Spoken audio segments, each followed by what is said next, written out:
Olá, sejam bem-vindos. Meu nome é Silvio Celestino e você está no episódio número 63 do podcast do canal O Executivo. O nosso propósito aqui é aumentar a sua musculatura executiva para que você tenha a força necessária para fazer sua carreira ir mais alto e, é claro, ficar por lá.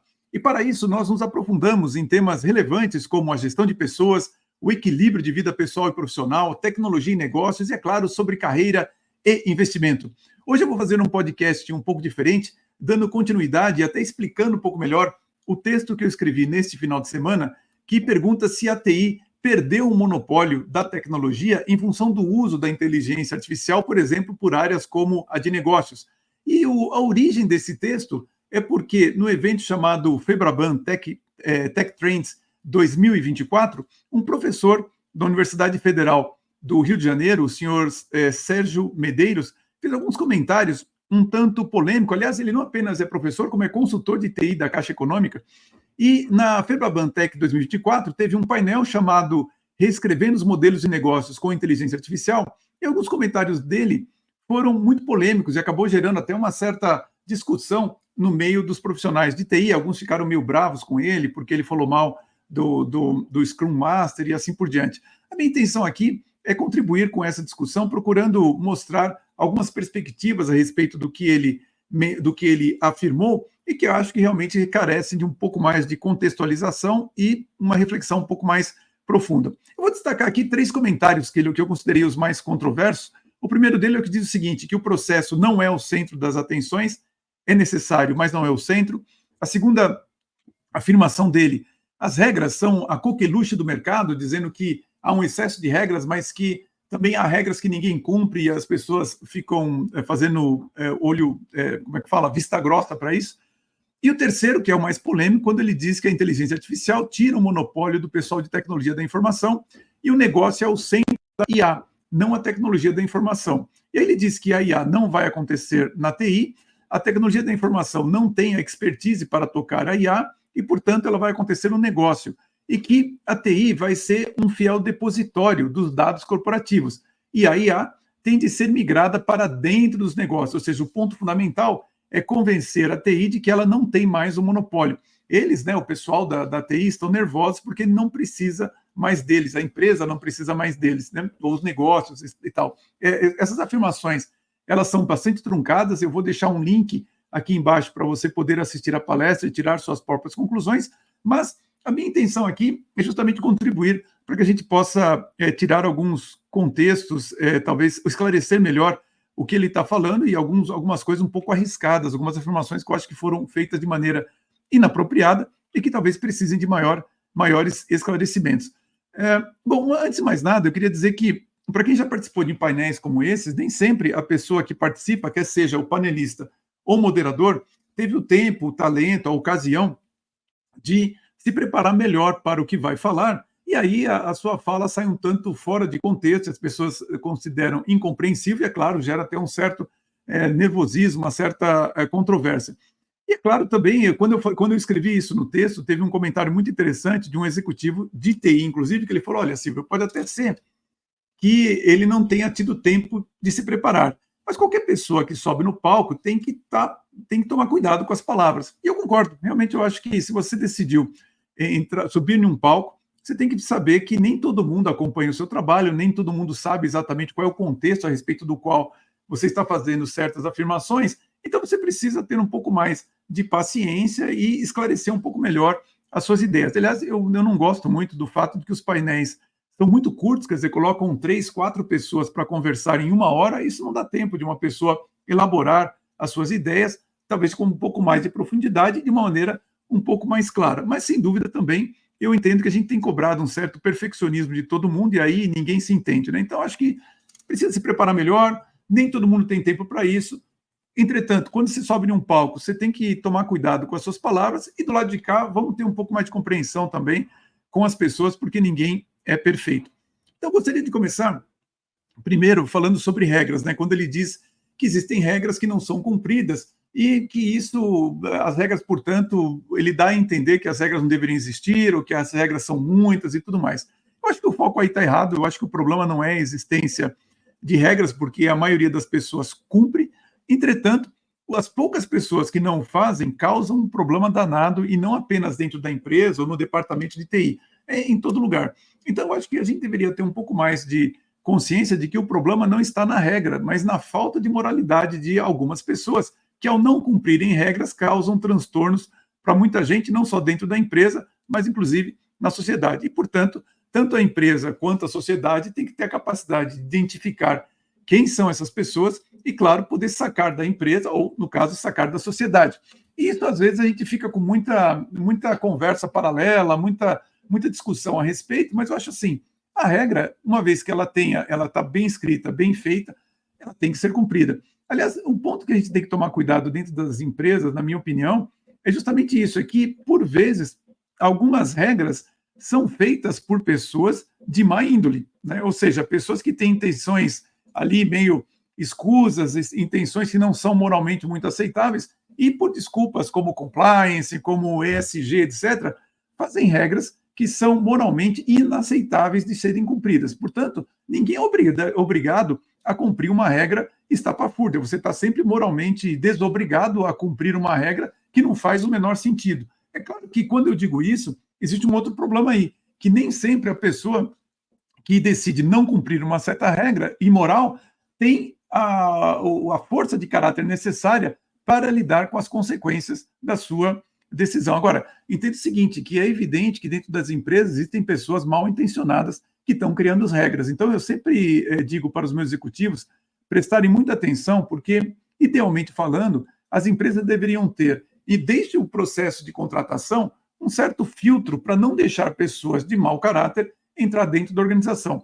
E é por isso que eu recomendo sempre que as pessoas conheçam o trabalho do Andrew Lobatchensky. Ele escreveu esse livro aqui que se chama Ponerologia, Psicopatas no Poder, onde ele fala exatamente sobre a gênese da maldade, né? Como a maldade surge e como que ela se desenvolve.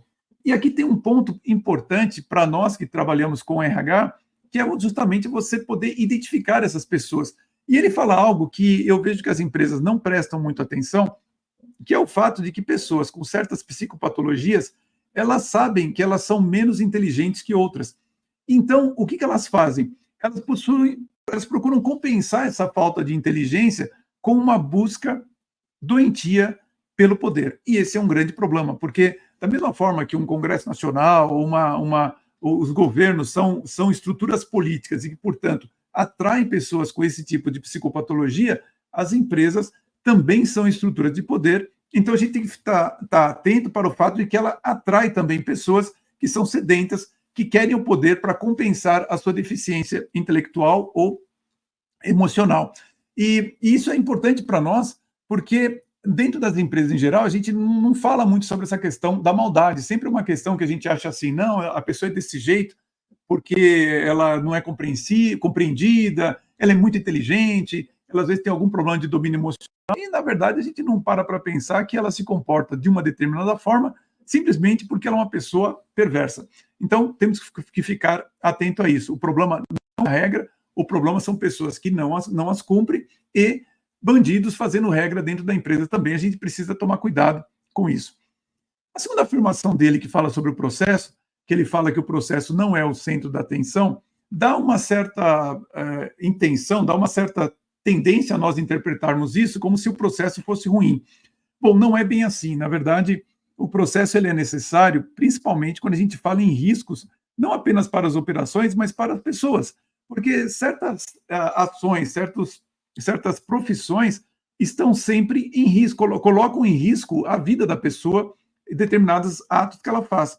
Se você não tiver um processo para fazer uma determinada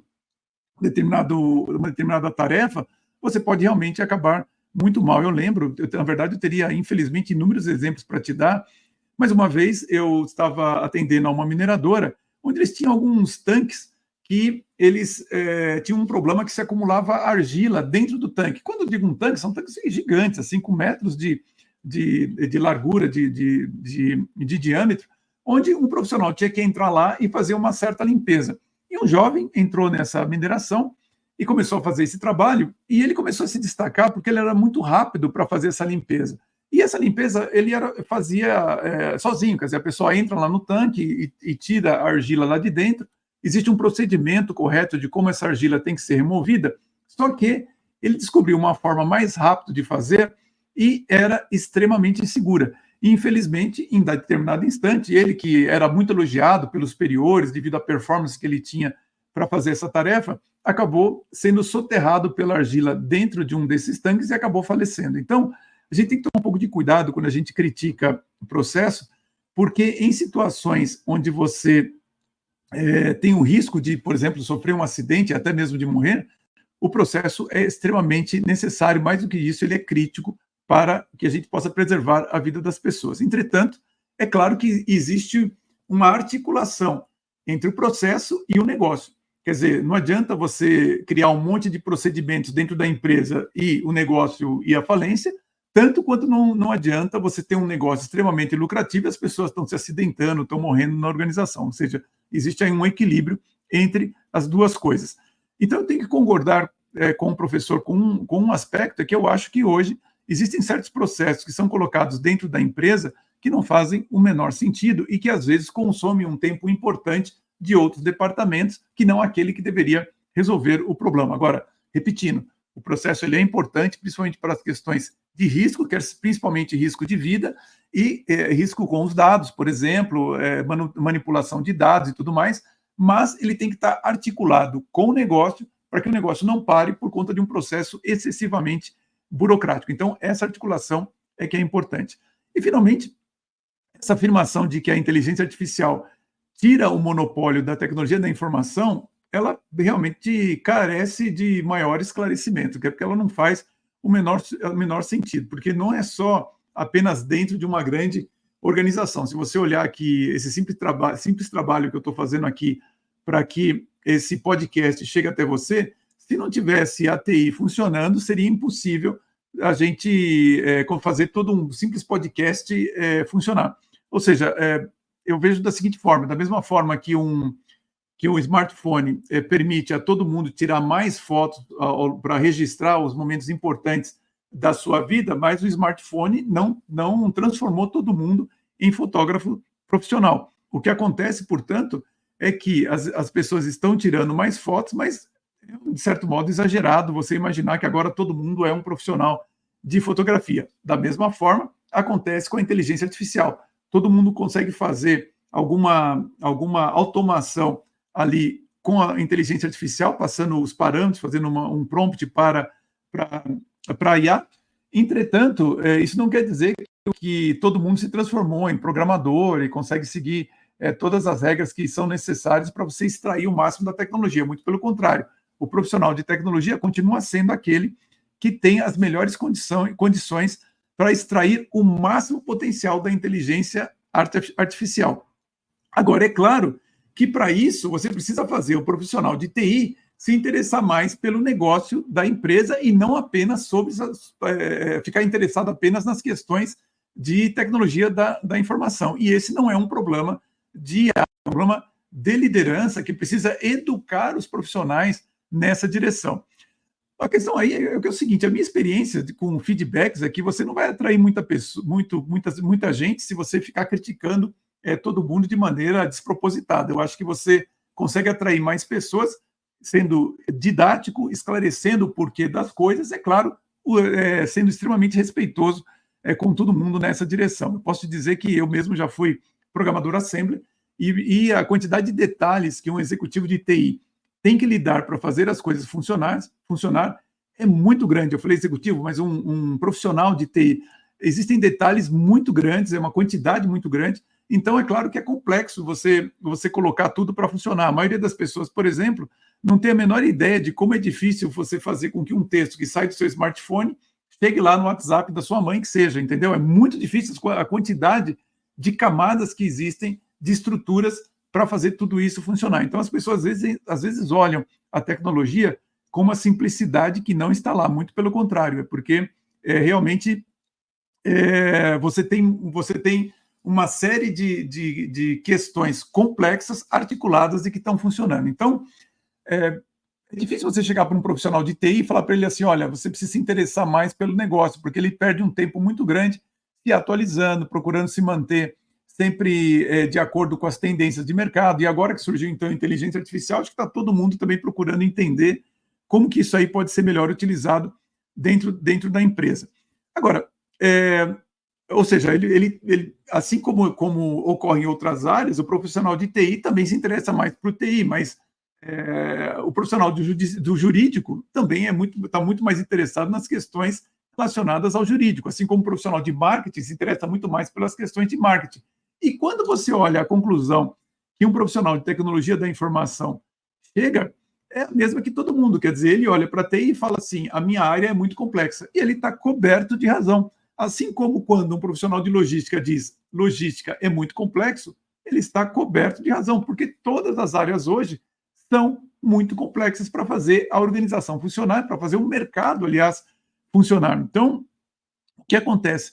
É desnecessário você dizer que a TI ela precisa se interessar por negócio. Eu diria que profissional de todos os departamentos deveriam se interessar mais pelo negócio, porque, de fato, TI é complexa, jurídico é complexo, logística é complexa. Portanto, assim, se você dar como desculpa a complexidade da sua área de atuação, para você não se interessar pela unidade do negócio, como que isso chega para o cliente, é claro que sempre você vai ter uma desculpa. Isso aí não é uma questão apenas dos profissionais de TI, como é colocado, por exemplo, pelo professor Sérgio nesse painel. E se eu estou dizendo para você que todos os profissionais precisam estar alinhados para cumprir o propósito da empresa, e entenda o propósito da empresa aqui, para atender muito bem aos clientes, aos acionistas e, claro, por que não, aos empregados, para que eles possam trabalhar da melhor forma possível nesse atendimento. Ora, não estamos falando aqui de um problema de inteligência artificial, estamos falando de um problema de liderança, porque é a liderança da empresa que tem a função de alinhar todos esses propósitos de forma a cumprir o propósito maior, que é atender aos nossos clientes. Então, eu acho que essas afirmações dele nessa conferência, nesse painel, algumas infelizes, foram mal colocadas de fato. Entretanto, se você faz essa análise, eu espero que eu possa ter contribuído em você enxergar que, de fato, existem alguns aspectos nas regras, nos procedimentos e nos processos, nas regras, nos procedimentos e nas responsabilidades de TI que realmente precisam ser refletidas, mas foram algumas colocações que eu considero um tanto infelizes. Eu espero até que ele tenha a oportunidade de esclarecer um pouco melhor quais os pontos que ele estava querendo de fato levantar. E também acho que todo mundo, como eu falei lá no começo, precisa ver que nós não somos perfeitos, né? Mesmo quando alguém aparece num evento como esse ou num podcast como esse aqui meu, nós somos pessoas normais. Então, assim, é claro que às vezes a gente fala uma ou outra coisa que não é tão apropriada assim, o que somente nos dá mais responsabilidade, e aí isso vale para você também, de quando você entrar numa reunião, quando entrar numa palestra, ou simplesmente num podcast como esse, você tem a responsabilidade de tomar muito cuidado com as suas palavras para que você seja tão bem compreendido quanto você queira. É para isso, inclusive, que nós trabalhamos com projetos relacionados ao desenvolvimento de liderança e que inclui, entre outras coisas, fazer o executivo aprender a falar bem em frente a uma câmera, se expressar bem numa reunião, ordenar as suas ideias para que você seja compreensível e as pessoas não tenham uma interpretação errada, diferente daquela que você deseja ao falar. Como eu disse, hoje eu quis fazer um podcast um pouco diferente, quis aproveitar um pouco o texto que eu escrevi neste final de semana. Afinal, está todo mundo de férias, está mais difícil da gente chamar os convidados aqui, mas eu já tenho um convidado para a semana que vem e espero que esse tema que foi colocado aqui seja muito útil para você refletir a respeito de como que você está nessa questão. Quer dizer, você sobe bem ao palco, você consegue sustentar uma argumentação diante de uma plateia ou quando alguém se contrapõe a você, e você reflete, às vezes, se você está usando as melhores palavras para explicar o seu pensamento. Tudo isso é importante se você deseja fazer sua carreira ir mais alto. Muito obrigado por ter assistido a esse episódio 63 do podcast do canal O Executivo e conto com a sua audiência na semana que vem em mais um podcast aqui no canal O Executivo. Um grande abraço a todos e até a próxima.